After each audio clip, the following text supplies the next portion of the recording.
अस्सलाम वालेकुम नाज़रीन, मां यहाँ बरकत बलोच ऐं तव्हां ॾिसी रहिया आहियो प्रोग्राम बैकग्राउंड। हर हिकु वाक़े जो हर हिकु पस मंज़र जो बैकग्राउंड ज़रूरु थींदो आहे ऐं हिन प्रोग्राम में असां ॼाणण जी कोशिशि कंदा आहियूं त इन वाक़े जो या हिन अमल जो बैकग्राउंड छा आहे। अॼु असीं ॼाणींदासीं खाद जी ब्लैक मार्केटिंग ऐं उन जो बैकग्राउंड। ख़ासि तौर ते ज़िले घोटकी जी असीं ॻाल्हि कयूं त ज़िले घोटकी जी जेका ज़मीन आहे तक़रीबन हिन वक़्तु जेका रबी जो फ़सुलु आहे, बम्पर क्रॉप जंहिंखे चयो वेंदो आहे, कणिक, उन जी जेका फ़सुलु आहे 3 लख एकड़ जेका ज़रई एराज़ी आहे उन ते मुश्तमिल आहे। सिंध जी ओवरऑल ॻाल्हि कयूं त हिन वक़्तु सिंध जा केतिरा ई अहिड़ा इलाइक़ा आहिनि जिते रबी जो फ़सुलु पोखिजी न आहे सघियो। यकीनन असांखे ग़िज़ाई तौर ते कणिक जे वॾे पैमाने ते ज़रूरत थींदी ऐं उन जी क़िलत पैदा थींदी। ऐं खैरपुर हुजे, उन खां अलावा जेकॾहिं दादू हुजे, उन जा इलाइक़ा हुजनि या केतिरा ई ॿिया इलाइक़ा जेके कणिक जी पैदावार में ख़ासि अहमियत रखनि था, उतां जी ज़मीन जेका आहे हिन वक़्तु बि बंजर बणियल आहे। पर जेका ज़मीन आबाद थी चुकी आहे, आबादकारनि जा फ़सुल तबाह थिया, हड़ा वड़ा करे हुननि कोशिशि करे रबी जो फ़सुलु कणिक पोखियो आहे, जेको हिन वक़्तु ख़ासि तौर ते हिकु अहम मरहले ते पहुतो आहे ऐं जंहिंसां हुन जी सख़्तु पैदावार मुतासिर थींदी आहे, उहो आहे खाद जो ज़रई भाण जंहिंखे पिणु चयो वेंदो आहे।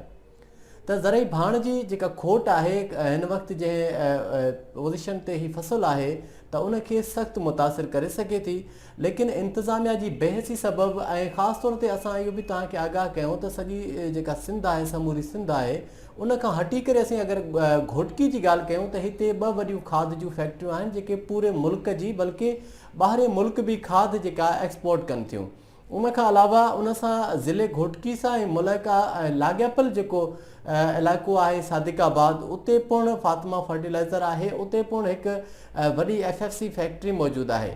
पर एतिरियूं वॾियूं फैक्ट्रियूं उन्हनि इलाइक़नि में खाद जी ब्लैक माफ़िया ऐं ब्लैक ते खाद जो विकिरो थियणु, हीअ सम्झ खां इंतिहाई ॻाल्हि ॿाहिरि आहे। यकीनन इन में इहे इंकशाफ थिया आहिनि त इंतिज़ामिया समेत चूंडियल नुमाइंदा हुजनि, सभु ख़ामोश आहिनि। ईअं थो लॻे त सभु भाङे भाईवार आहिनि ऐं आबादगारनि खे लुटण जे हवाले सां खाद माफ़िया खे, डीलर माफ़िया खे, डंप माफ़िया खे खुलियल इजाज़त ॾिनी वई आहे। इन ते ॻाल्हि ॿोल करण लाइ असां सां लाइन ते मौजूदु आहे सीनियर सहाफ़ी ऐं CEO जीवन TV गुलज़ार मंशर साहब। गुलज़ार, तव्हांखे भलीकार चऊं था। महिरबानी बरकत भाई। अच्छा गुलज़ार, हिकु पासे बारिशूं आहिनि, तबाही जो आलम आहे, माण्हू माली ऐं मुआशी तौर ते मुस्तहकम न आहिनि थी सघिया ऐं हिकु वॾे डिज़ास्टर मां गुज़री करे हिन मंज़िल ते पहुता आहिनि त कुझु इलाइक़ा जिते कणिक जो फ़सुलु पोखियो वियो आहे, पर जेकी डीलर माफ़िया एतिरी बेरहम बणिजी चुकी आहे ऐं इंतिज़ामिया जी एतिरी बेहसी आहे जो अॼु उन्हनि जेकी बारिशुनि जा, सैलाबनि जा, ॿोॾुनि जा मारियल आबादगार आहिनि, उन्हनि खे न पिया बख़्शीनि ऐं घटि में घटि फ़ी बोरी ते 1500 खां 1000 रुपया मुनाफ़ो वरितो पियो वञे। यकीनन हीउ हिकिड़े क़िस्म जो भतो आहे, फुर लुट आहे। कीअं पिया ॾिसो हिन मंज़र खे? तव्हां छा था महसूसु कयो त हिन जे पुठियां कहिड़ा हथ आहिनि? ॾिसो बरकत, हिन में जेको असां सिर्फ़ु जेको आहे जेको इन्हनि खे ई मुलविस न करार ॾींदासीं जेका आहिनि डीलर। हिन में सिर्फ़ु AC खां वठी मुख़्तियारकार खां वठी DC ताईं मुलविस आहिनि। पहिरियां इहो तजुर्बो थी चुको आहे। गुज़िरियल साल AC बि मुलविस हुयो, इन में DC बि मुलविस हुयो। तजुर्बो उन्हनि करोड़े रुपया कमाया। हिन घोटकी में घोटकी ब्लैक ते विकिरो करे करोड़े रुपया, इहो तजुर्बो उन्हनि जो कामयाबु थियो। त वरी हिन ॿिए दफ़े बि इहो चकर कयो आहे त वरी बि इहा साॻी 1900 वारी खाद जेकी आहे 2500-2600 ते त विकिरो कनि पिया, पर हाणे 2500-2600 ते बि विकिरो न थी ऐं उहा बि ब्लैक ते भांडा त भरिया पिया, लेकिन जेका पंहिंजा ज़मीनदार आहिनि तक जा उन्हनि खे जेको आहे ब्लैक ते विकिरो त थिए थी, पर उन्हनि खे नथी मिले। ॿी ॻाल्हि इहा त न असां वटि को टोल टैक्स आहे, न को कुझु, आराम सां 1.5 किलोमीटर जे मुफ़ासिले ते फैक्ट्रियूं आहिनि, न उनजे विच में को टूल आहे, न को कुझु जो टैक्स भरे जेको आहे एतिरी महांगी करनि। त घटि में घटि 1900 वारी 2000 ताईं ॾियनि, पर 1900 वारी हिन टाइम 2800 को 3000 ताईं खाद मिले थी, उहा बि वॾी सिफ़ारिशनि सां। AC कमर साहब त वेहे नथो ऑफिस में ऐं मुख़्तियारकार बि नथो वेहे, कोई ॿुधण वारो बि न आहे, ज़मीनदार वेही मोटी अचनि था। यकीनन रेवेन्यू डिपार्टमेंट वेहंदा त उन्हनि खे इहा ख़बर पवंदी, लेकिन इहो बि इंकशाफ थियो आहे गुलज़ार त आबादगारनि खां जेको ही फुरलुट कई पई वञे, ब्लैक माफ़िया जो नालो ॾिनो पियो वञे, त इहो पिणु इंकशाफ थियो आहे। घणी धुरनि खां इहो मालूम थियो आहे त फ़ी बोरी जे हिसाब सां कामोरे खां वठी चूंडियल नुमाइंदे ताईं उन्हनि खे हिसाब किताब मिले थो त इहो ॿुधायो त इन चूंडियल नुमाइंदा जेके आहिनि उहे आख़िर कहिड़े मर्ज़ जी दवा आहिनि जेके आवाम खां वोट त वठनि था पर उन्हनि जे माली ऐं मुआशी नुक़सान दौरान संदन का बि सार नथा लहनि अगरि उन्हनि पंहिंजी क़ीमत ते हू कुझु ख़रीद करणु चाहिनि था त उन में बि भाङे भाइवार थी उन्हनि खे लुटनि था त मूंखे इहो सिर्फ़ु इहो आगाह कजो त जेके घोटकी जा चूंडियल नुमाइंदा आहिनि त उहे छा इन ब्लैक माफ़िया करण जे लाइ चूंडिया वेंदा आहिनि या असांजी बहसी आहे आवाम जी आहे। गुज़िरियल साल सिर्फ़ु शहरियार खान शहर जेको MP आहे उबाड़े जो उन आवाज़ उथारियो हुयो, बाक़ी ॾेरकी या MNA साहब कोन आवाज़ उथारियो पर उहो बि ख़ामोश थी वियो हुयो। कुझु आवाज़ उथारण खां पोइ एहतजाज करण पोइ शहरियार खान शहर साहब बि ख़ामोश थी वियो हुयो। हिन दफ़े त मतिलबु कोई आवाज़ नथो उथारे। हाणे घणा ॾींहं थी विया आहिनि खाद ब्लैक ते आहे, सिर्फ़ु सहाफ़ी जेका आवाज़ उथारनि था, बाक़ी चूंडियल कामूरा हुजनि या जेका मथियो MP MNA चूंडियल हुजनि या DC हुजे AC हुजे, कोई बि नोटिस न वरितो आहे, कंहिं बि नोटिस न वरितो, मथे सतह ते कंहिं बि नोटिस न वरितो आहे।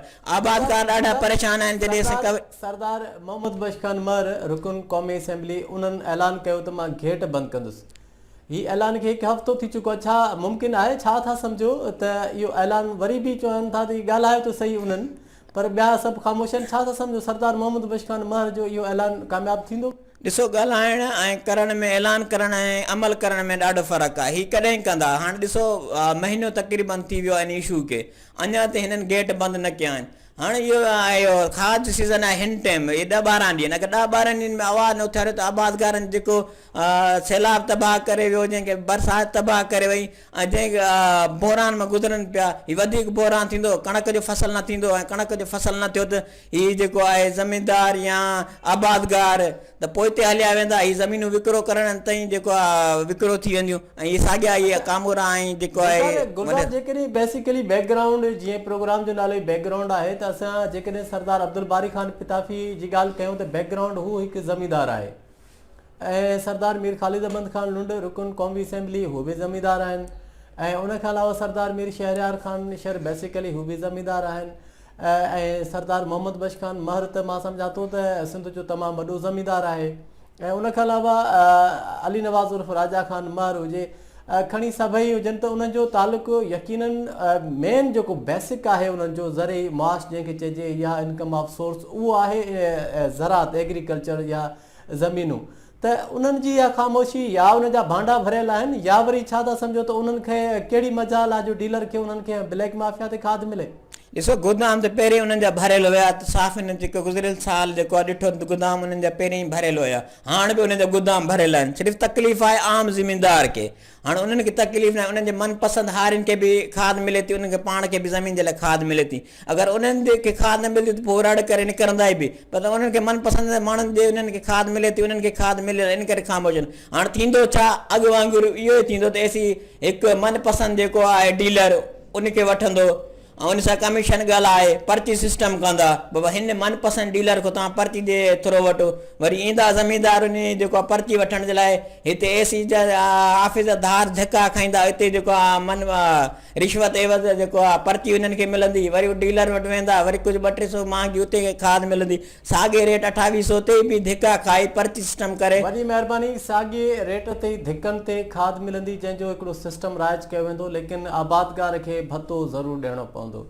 ही हुयो अॼु जो प्रोग्राम बैकग्राउंड, जंहिंमें असीं ॼाणण जी कोशिशि कईसीं ख़ासि तौर ते ज़िले घोटकी में जिते खाद प्रोडक्शन पैदावार जे हवाले सां कारखाना मौजूदु आहिनि, लेकिन ज़िले घोटकी जे आबादगार खे खाद मुयसरु न आहे। बरसातुनि जे मारियल आबादगार खे लुटण लाइ डीलर माफ़िया खे को बि रोकण जे लाइ हिते मौजूदु न आहे। चूंडियल नुमाइंदा हुजनि या समाजी अॻवान हुजनि जेके वॾी दावा सां चवंदा आहिनि त असीं इंसानियत जे हवाले सां कमु पिया कयूं या मुख़्तलिफ़ ज़ावियनि सां इंसानियत जूं ॻाल्हियूं कंदा आहिनि, हिन वक़्तु माली ऐं मुआशी तौर ते जेका सूरत हाल आहे यकीननि हिकु वॾो बहिरान पैदा थी सघे थो। या त खणी ईअं चइजे त कणिक जो बहिरान पैदा करे ॿाहिरनि मुल्कनि खां महांगी कणिक घुराए ऐं उनखे आम माण्हुनि खे डबल क़ीमत में विकिरो करे पंहिंजा भब भरिया वञनि।